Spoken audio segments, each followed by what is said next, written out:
crazy from Eddie Hernandez.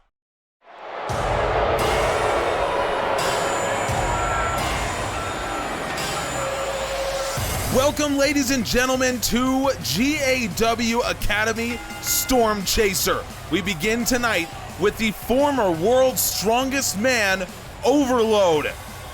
And unfortunately for Overload, he didn't look like the world's strongest man in his match last week on Dark with Ulysses Sky, a man we will also be seeing later on in this episode. Sky beat the 450-pound Overload, and now Overload just looking to answer.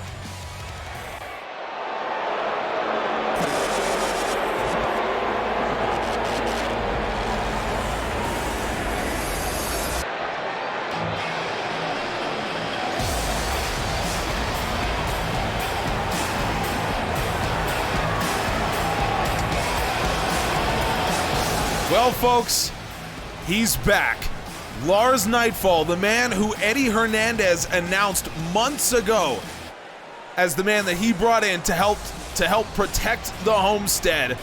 Nightfall, we haven't seen him for a while because Hernandez has asked that he not get near any of Hernandez's matches, and to Nightfall's credit, he did not. He did not help Hernandez at all in Hernandez's quest to win the Stormchaser tournament, which he did. But now Nightfall is going to get to show all of us exactly what he's about and why Eddie Hernandez chose him to protect the homestead. Now these are two power guys of the highest order. Nightfall immediately drops Overload right over the knee. As you can tell, these two guys, they're pretty big, and they have strength that, if anything, exceeds that size. Now, Overload is a former world's strongest man. Now, Lars Nightfall, you know, we don't know a lot about him in terms of where he's from, and there's not a lot about him out there right now. What we do know is he is Japanese trained, so he brings in actually a surprising amount of technical ability for a man of his size. Nightfall immediately here going to work on Overload. Look at this, drops him down after the deadlift as well, and into this rear chin lock. I did say that he possesses a fair amount of technical ability that, again, you might not attribute to someone this large. Nightfall, one of the scariest looking men you're ever gonna see. I think that much is clear. Overload with an uppercut, and now Overload, that looked a little low, ref. I don't know about that. You can see the way that Nightfall kind of crumpled after that strike. But the big man's still in it here. And Nightfall, look at this effortless power into the Olympic style slam. Beautifully done from Nightfall, and now Overload worked his way out of the fireman's carry, but you can just see the effortless strength of Lars Nightfall. Overload looking, I think, for maybe the body cast. Lars Nightfall gets himself out of it. And now Nightfall's gonna be looking to set up a choke bomb. And that might be what he's going for right now, and he hits it. Nightmare from Lars Nightfall. And no! Overload kicks out of the Nightmare. A devastating choke bomb, but when you're 450 pounds, you can withstand some extra punishment that smaller men normally would not be able to. Overload now into a cover of his own after that big knee, and Nightfall kicks out.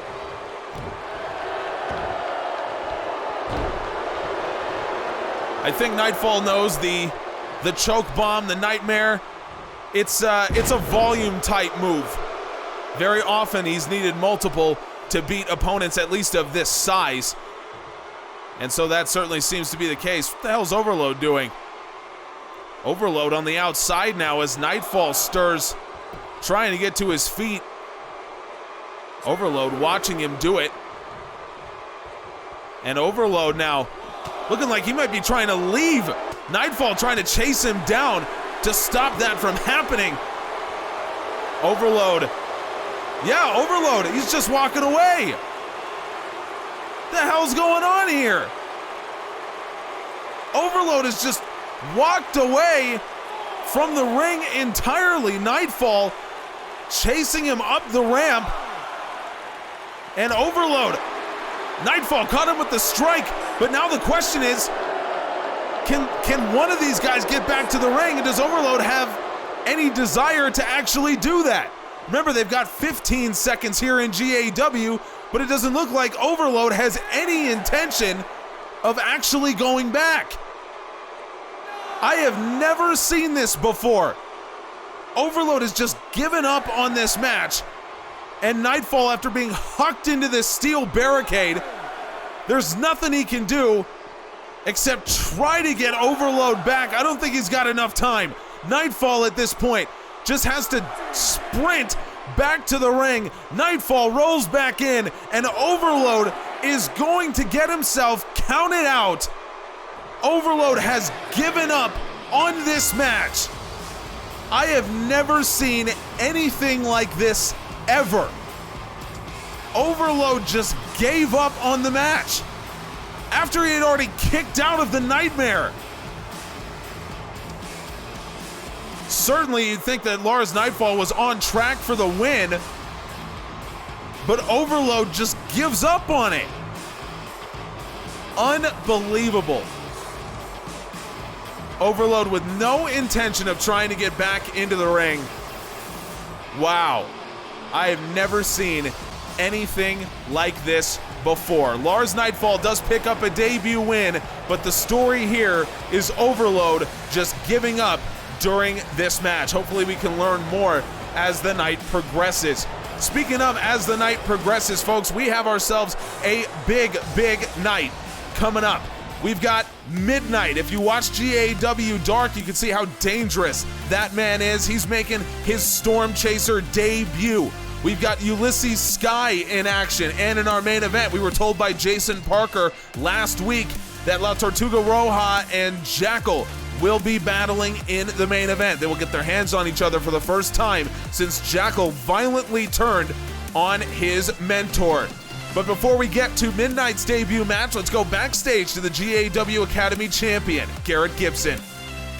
My daddy raised me to be present, be accountable, as a man and as a professional. And now that I find myself champion, that's exactly what I'm going to do. Now, whether it's Kurt Andrews, could be Lancelot, don't matter to me. The reality is, I am the GAW Academy champion. I take it with a lot of pride. I'm looking to make my family, my city, and all my fans proud of me. So if Lancelot wants to come and get that title belt, he's welcome to it. And Kurt Andrews, I know, has a match with me coming up. Well, I'm here. I'm a deserving champion. I'm going to show everybody why I'm a deserving champion and why Kurt Andrews, at the end of the day, well, he's just a little paint over a mediocre wrestler.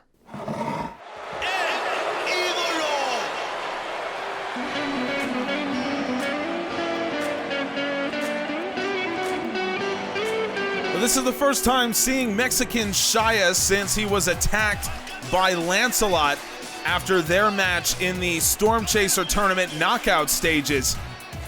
Lancelot told Mexican Shia that he was in the right place at the wrong time, and unfortunately for Shia, that meant getting a few boots from the underground legend.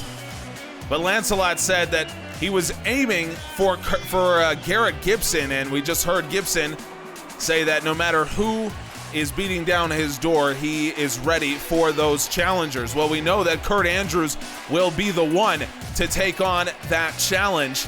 That is just one of several big matches to be scheduled, and we will tell you about our big events going forward. And of course, that'll also include Eddie Hernandez versus Yunsan Park one last time. For right now, though, Mexican Shia, he's just recovered from that attack by Lancelot. Well, now he's got to deal with a man that, again, we don't know much about, but we do know that he is an incredible threat to anyone he steps in the ring with.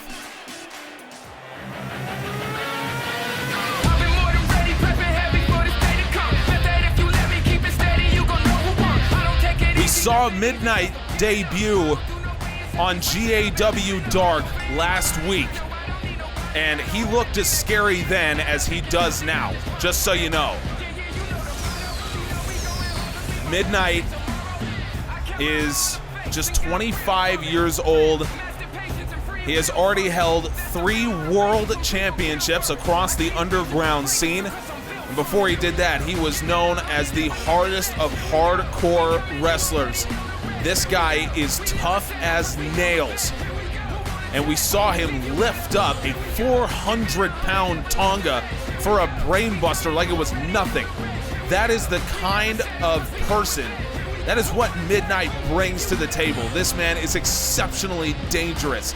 And now here he is making his Stormchaser debut. This is a matchup of experience versus just exceptional in-ring talent. Not to say that Shia is not talented in the ring, but you know, Midnight is just on another level. If you watch Dark, then you saw him hoist up a 400-pound man like it was nothing. You watched him beat Tonga. He looked absolutely incredible in that match. If you missed Dark, by the way, or any of our shows at any point, head on over to generaladmissionwrestling.com. That is, of course, linked in the description as well, and you'll be able to read full recaps on all of our shows. Shia going for the cover, Midnight kicks out. So you never have to miss a second of the action here on YouTube or on our website. Canadian Destroyer from Midnight. And in the battle of experience versus in-ring talent, so far, in-ring talent is winning. Midnight drags him into the center, looking for the cover. Shia kicks out. You can see Midnight wearing that shoulder pad as well. He's had a few shoulder injuries throughout his career. Shia makes his way to his feet. Midnight looking for the boot to the gut. That's usually the setup for his sleepwalker, the brain buster. Shia out of the way, and now Shia looking for a big move himself. Meet the boss, countered by Midnight. And up onto the shoulders goes Shia. Midnight drops him down. Oh my God, blasts him in the back of the head with that rolling forearm. The strength of Midnight on display, and now Midnight rolls him into this modified figure 4, almost like a Romero special here. Shia able to get his way out of that submission. Midnight was originally supposed to compete in the Stormchaser tournament, but injuries forced him out, and so he was forced to make his debut on Dark last week. Dark is a place where, you know, people can really make their names, and beautifully done there from Midnight with a facebuster, and Midnight now arm trapped and flips over into the dream state. A modified dragon sleeper here from Midnight, and Shia, there's just not much he can do, but he is able to wrench the arm away and work his way out of it. Midnight is so strong. That submission is so hard to deal with. And Midnight comes off the ropes and flies in with a running knee strike. I think the nose got busted on impact for Mexican Shia. But Shia still fighting. This guy has an underground background himself. They call him the Dragon of the South. He is exceptionally dangerous, but there's only so much you can take. Midnight, boot to the gut. Midnight hoists him up, sleepwalker. A devastating brain buster and Midnight drags him in the middle of the ring, and Midnight wins his debut. What a match from Midnight. Shia did everything he could, but at the end of the day, the raw athleticism, the ability of Midnight became too much to bear for Mexican Shia. He did well for himself. I mean, he was able to work his way out of the Dream State submission. That's hard enough.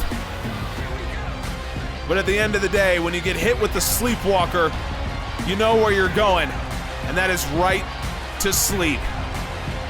Wow. Midnight announcing himself to the Stormchaser roster now on the biggest stage. He looked dangerous enough on Dark. And now Midnight, this man, I think he'll be here for a long time. Coming up next, Ulysses Sky in action, but first we go backstage. We've finally been able to track down Overload, and he is explaining his actions from earlier. I'm Overload, damn it. I came here to make money. I said that from the beginning. I didn't come here to wrestle no newbies. I come out here and see this guy I've never even seen before. Where the hell's he from? Where the hell's he been? What the hell is that thing on his chest? I don't give a shit about any of that. So it dawned on me halfway through the match. Why the hell am I here? Why am I fighting this guy? So I left, 'cause I can. And I don't want to see Lars Evening Gown or whatever the hell his name is ever again. He doesn't make as much money as me. Or maybe he does, because here in GAW apparently they kiss ass and that's how you make money. Well, I'm not going to do it. No, I went out there to fight and they gave me some pansy. So I left. And I expect my paycheck in the mail next week. Yes, I like the rhymes. All of us are born with Well, no one can accuse Overload of not being frank, but I still can't say that that he did something that I would respect or commend. I mean, at least he's honest. That's all I can say. Ulysses Sky coming out now, and Sky, he had a very up and down Stormchaser tournament, but he remains a guy that can really get on a run here in GAW if if all the cards are right. And Sky unfortunately lost his first match of the season back on Dark, but he had a message shortly after that. Let's take a look.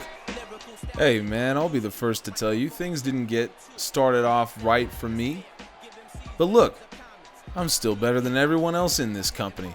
I'm better than you, and I'm better than everyone else. So I'm about to go into this office right now and tell Jason Parker, you throw anyone you want against me right now. And I'll beat him the hell down like I always do. 'Cause I'm better than you. You could never get on my level.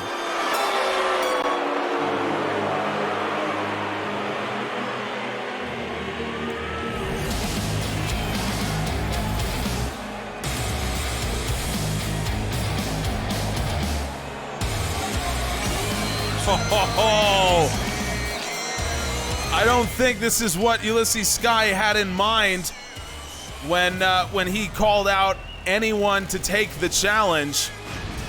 I think he expected someone a little less dangerous. This is Santanico. And this is a man who we are very, very happy to have gotten here in the GAW Academy. A man who signed just days after the Stormchaser tournament had concluded. And a man who is exceptionally dangerous. We've said that about a lot of different guys, but here's the thing about Santanico. It's hard to describe a man with this size who uses it so effectively. I mean, you got guys, we've seen a couple of them, where you've got guys that, they're big, but you feel like, oh, there's weaknesses I can exploit. That is not the case when it comes to Santanico. This is a guy who's been everywhere in the world, but his his greatest successes came actually in Europe. He's won over a dozen world titles across Europe's independent scene, and that's why we're so happy to have him here in GAW. A little bit of representation from a region that we don't have a lot of right now, but Ulysses Sky may have bitten off more than he can chew. Santanico is so dangerous. And the reason is he brings in this European style with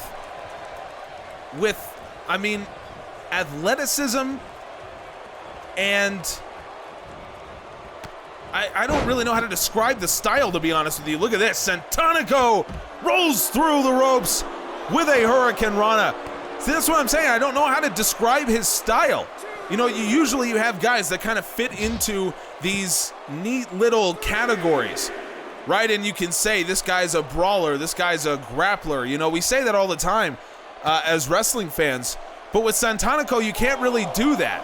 You know, he's so balanced. He brings in terrific athleticism, but combines it with this European style, which kind of undergirds everything that he does. I mean, it's very hard to describe. You'll just have to watch it play out. And here is a little bit of that European influence as Santanico throws Ulysses Sky over the top and now into a camel clutch. And Sky forced to tap out. Santanico, early in the match, hits the Crimson Abyss.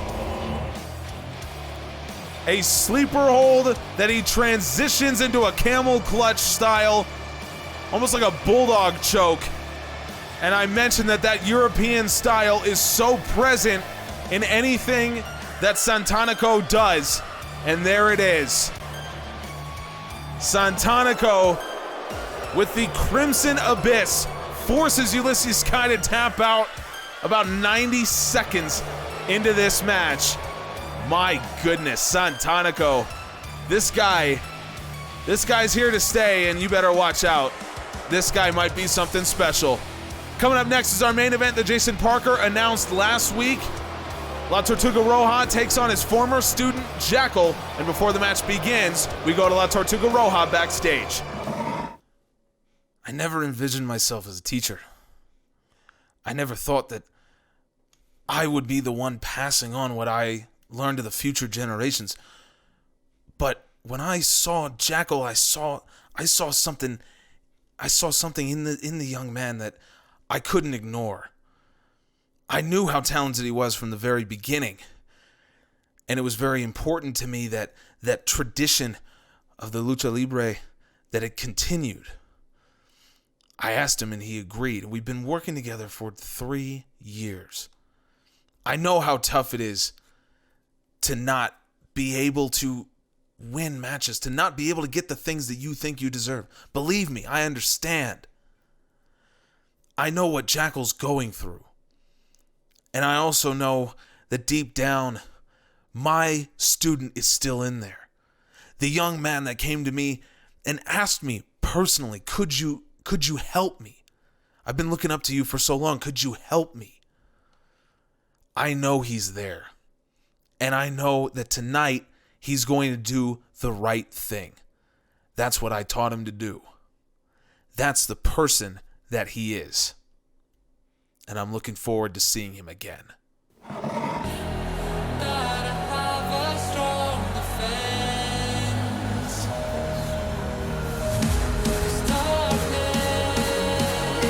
I applaud Roja's optimism. I gotta say that.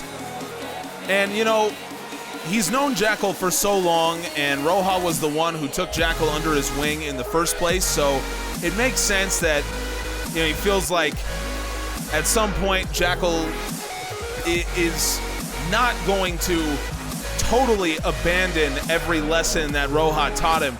But certainly ever since the attack, Jackel's given us no reason to think that he has not just completely changed into this devious, disgusting new character that he seems to have become.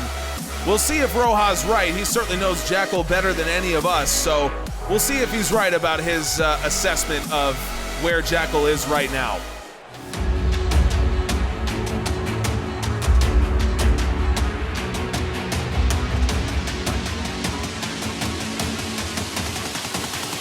Well, you can already see Jackel is a bit different here. New music, a new entrance for the young luchador.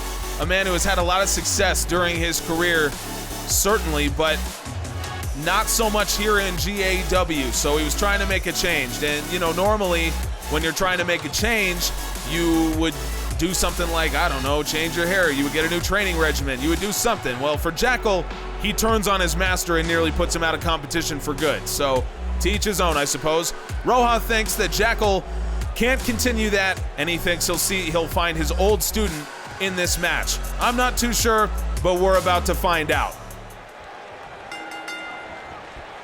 Jackel coming right out of the gates with a big Hurricane Rana. This match was made last week by our new commissioner, Jason Parker. Jason said it's very important for him to make sure that we have order here on Stormchaser. You know, when you've got a new show, it's very easy for guys to think they can take advantage of the situation. Jason making sure that that is not the case by booking these two tonight. Jackel with a beautiful rollover neck breaker. And he's gonna set it up once again.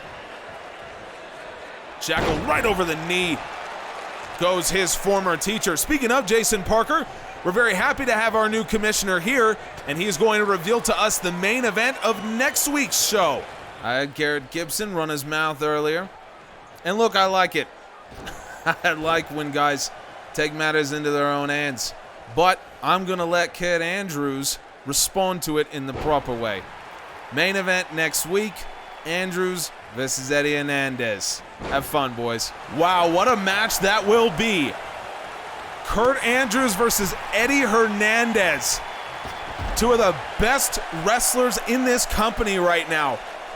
Of course, Kurt Andrews has himself a title match with Garrett Gibson that we've been waiting on for a while now. And Eddie Hernandez has his match coming up with Yunsan Park. We will have more detail about both of those in the near future. We're very excited to reveal the short-term future of GAW Academy Stormchaser very soon. Meanwhile, Roja will allow Jackel to come back into the ring, but Jackel is not so kind. Little poke to the eye of his former teacher in a deadlift German suplex. And doesn't that just say it all about the relationship between these two? Jackel thought that he was better than his teacher. He gets caught with a powerbomb there from Roja. Roja, of course, so many years in this business, over 25 years as a professional wrestler. He's seen and done it all. And he just can't bring himself really to attack his former pupil. But we can't say the same about Jackel, as the young man sends Roja out of the ring. And Jackel comes off the ropes. Tope Suicida. The fans showing their approval, and Roja several times in this match, he just couldn't bring himself to attack his student. And unfortunately, it has cost him. Roja once again will allow Jackel to get into the ring of his own volition, but he's hoisted by his own petard once again. Jackel came up, poked him right in the eye, and now Jackel over the top, face wrecker. You shouldn't have done it, Roja. Jackel trying to keep the offensive onslaught going, but eats a back body drop from the Lucha Legend, and a chapoteo from Roja. Going for the cover off that splash, and Jackel kicks out. That might have been it for Jackel right there, but again, Roja just cannot bring himself to attack his student. Jackel into the corner. What's he doing? Oh my God. Jackel removes the turnbuckle post, removes that turnbuckle pad, and a standing cutter from Jackel onto La Tortuga Roja. Jackel hearing the chants, and that exposed turnbuckle is right there. And Jackel, oh God, Jackel gonna use it! Whips Roja right into that exposed turnbuckle.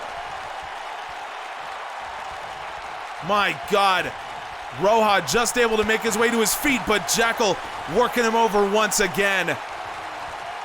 Unbelievable what we are seeing right now. Jackel sends Roja into the opposite corner and flies in with a big lariat. Jackel clearly is relishing in hurting his former teacher. Roja hasn't recovered from striking that exposed turnbuckle. And Jackel, he's gonna do it once again. Sends Roja flying into that exposed turnbuckle. Roja trying to make his way to his feet, but Jackel won't let him. Unbelievable. Jackel again just relishing in causing pain to his former teacher, and a standing moonsault. Wow, I can't believe this. And the referee apparently has oh no! Low blow from Jackel. Referee's back was turned as Jackel hit his former teacher with the low blow, and Jackel has the win. Unbelievable. Jackel first rams his teacher right into that exposed turnbuckle after Roja almost got the upset with the chapoteo. Jackel just able to kick out, and Jackel hits the low blow. Wow. And gloats over it as well. Unbelievable. Unbelievable. To what other depths could this man sink after that? I can't believe it. Jackel has the win, however dishonorably, over his former teacher. And Roja might have to go back to the drawing board right now as he has been betrayed once again by his former student. Folks, catch us for Dark on Wednesday, and catch us, of course, on Friday for Friday Night Storm. And if you miss any of the action, head on over to generaladmissionwrestling.com. Subscribe. Thank you so much. We appreciate you.